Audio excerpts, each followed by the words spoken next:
आयु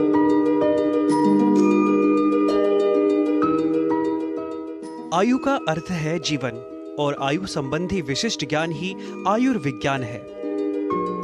यह सभी की कामना रहती है कि जब तक आयु रहे तब तक शरीर स्वस्थ रहे।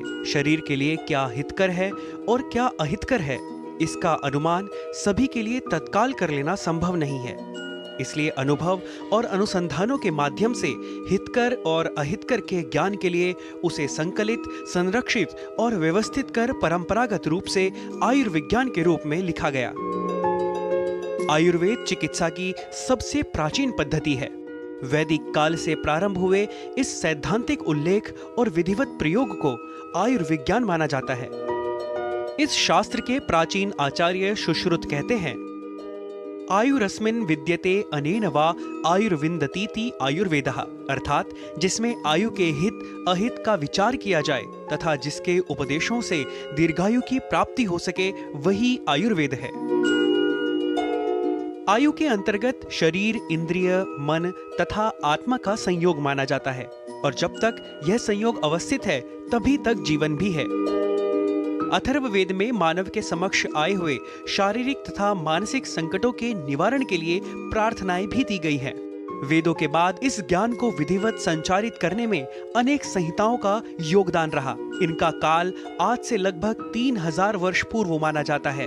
वर्तमान में उपलब्ध सुश्रुत संहिता एवं चरक संहिता आदि का प्रारंभिक काल भी यही माना जाता है। तब से लेकर आज तक यह ज्ञान परंपरागत रूप से प्रयुक्त होता रहा। आयुर्वेद में मनुष्य के शारीरिक ही नहीं अपितु मानसिक स्वास्थ्य की रक्षा भी इसका महत्वपूर्ण उद्देश्य है। इसलिए आयुर्वेद संपूर्ण आयु का संरक्षण करने वाला विज्ञान है। कहा जाता है कि मन की स्वस्थता भी स्वास्थ्य के लिए आवश्यक है। आयुर्वेद में स्वस्थ वृत्त एवं अनेकानेक उपायों का वर्णन मिलता है। वेदों में 100 वर्ष तक जीने की कामना की गई है। आयुर्वेद में दिनचर्या एवं ऋतुचर्या का प्रावधान कर उसके माध्यम से प्रातः काल उठने से लेकर रात को सोने तक की व्यवस्थित विधि का निर्देश किया गया है। इसमें शौच, दंत धावन, अभ्यंग यानी मालिश, व्यायाम, उपटन, स्नान, गंधमाला आदि सुगंधित द्रव्यों का धारण, वस्त्र धारण करने के बाद विधिवत आहार ग्रहण कर जीविकोपार्जन के लिए कर्म करने का उल्लेख है। इस क्रम में आहार, निद्रा और ब्रह्मचर्य का विधिवत प्रयोग बताकर यह कहा गया है कि जो इनका व्यवस्थित प्रयोग करते हैं वे स्वस्थ रहते हैं।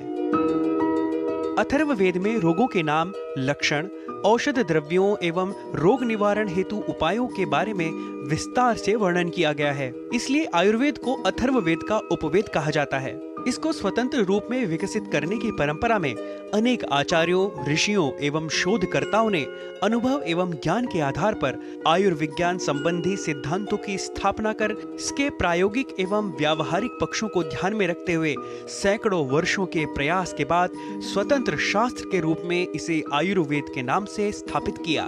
कौटिल्य ने अर्थशास्त्र में प्राचीन चिकित्सा के अनेक पक्षों पर प्रकाश डालकर चिकित्सकीय विषयों का सूक्ष्म वर्णन किया है। अशोक द्वारा मानव एवं पशुओं की चिकित्सा के लिए विभिन्न राजमार्गों पर चिकित्सालय बनाने का प्रयास उनके अभिलेखों से प्रमाणित होता है।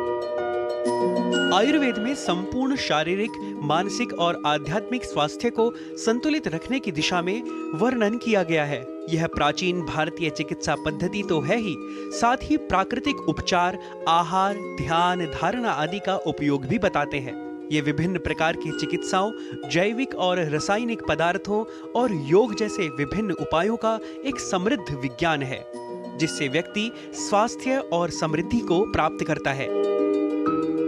Nitish Bhardwaj, DD news.